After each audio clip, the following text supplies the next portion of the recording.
My name is Antoine Glixon. I am a person with albinism. I live in Paris, France, and I'm a board member of the French Albinism Association that's also called Genespoir.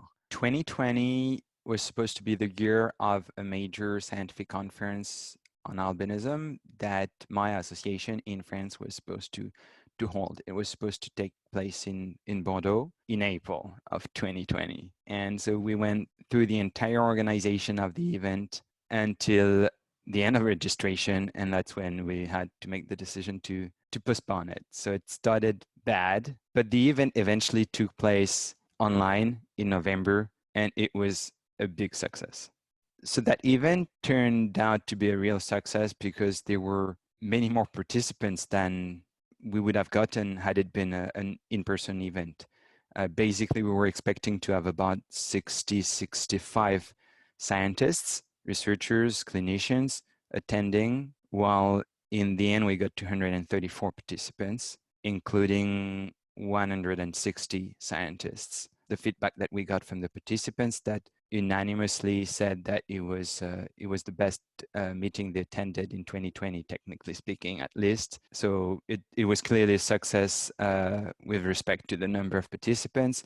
It was also a success because of the number of countries represented. We had just over 40 different countries represented among the participants, all regions of the world, and not only scientists, but also patient leaders and just individuals interested by albinism. Of course, I'm not very objective, but I think the program was also very interesting. We had 44 speakers. It ran during 4 consecutive days, almost 20 hours of program in total, and covering all the medical and scientific aspects of albinism. So very rich and very good speakers. And we started organizing the online conference at the end of August. So we had very little time to put that together. We had a program, we had speakers, but we had to reinvent the conference. Changing the format led to changing many things.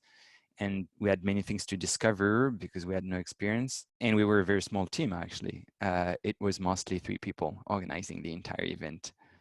So for me, it was a lot of work, but it's a key conference for us. It's really gathers together many elements that we work on a continuous basis, because one of the goals of my association is clearly to promote research on albinism, but to promote it starting from our country, France, but all the way to the entire world, because we know that research, it's not something that is restricted to one country.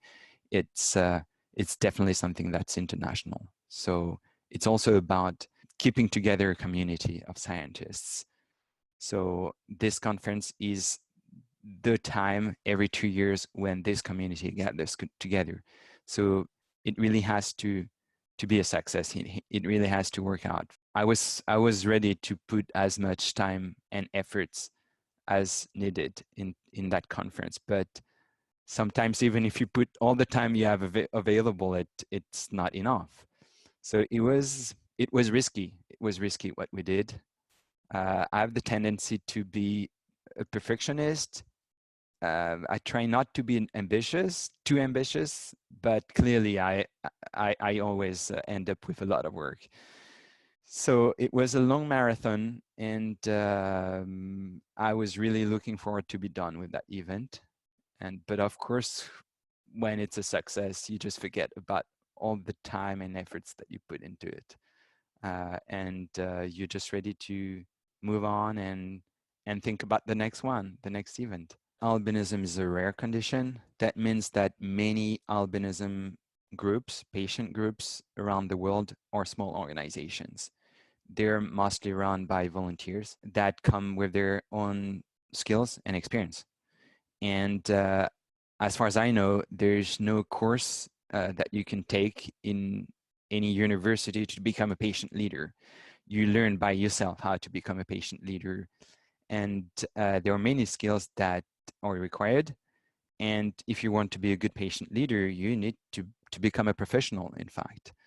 So one of the key elements in any group, I believe, is fundraising, because there are many things that you can do without money, but at a certain point, you also need money. You need to, especially if you want to, for instance, promote research.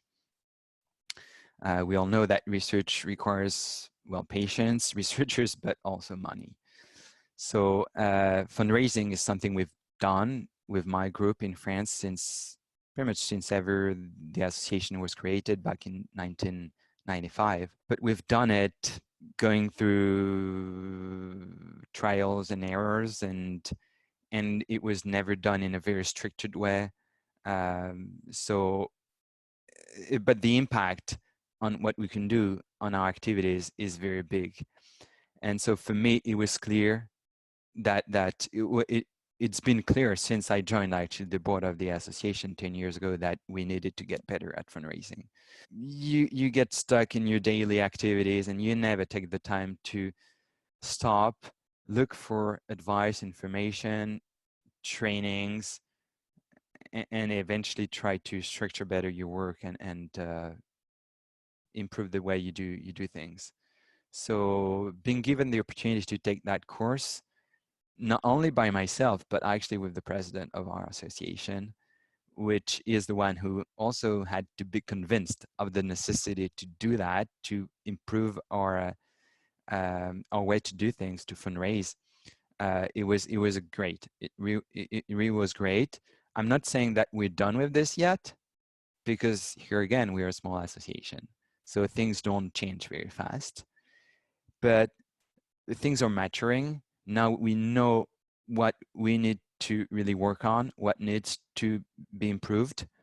We have identified our limits, what is really something we need to change. Otherwise, we're just going to face over and over the same difficulties. The next step is to find a way to implement it. If we want to really move forward and not just destroy whatever we have, because people have to agree, people have to follow us, we need to take time. So we were very lucky to be selected as one of the organizations receiving the financial support of GlobalSkin through the Members Impact Fund. I think that's what it's called. Initially, we were planning on using it for an in-person conference. Now it's going to be used for a virtual conference. But it's giving us more flexibility to really be ambitious and think about a very attractive program, and not be too minimalist in what we're offering to our members. And I think this can really make a big difference. So I'm very thankful for this support that we're receiving from GlobalSkin. I've been very satisfied so far by the support and the help that I've received from GlobalSkin. So in a way, I would say if it just continues the way it's been, it will be already very good.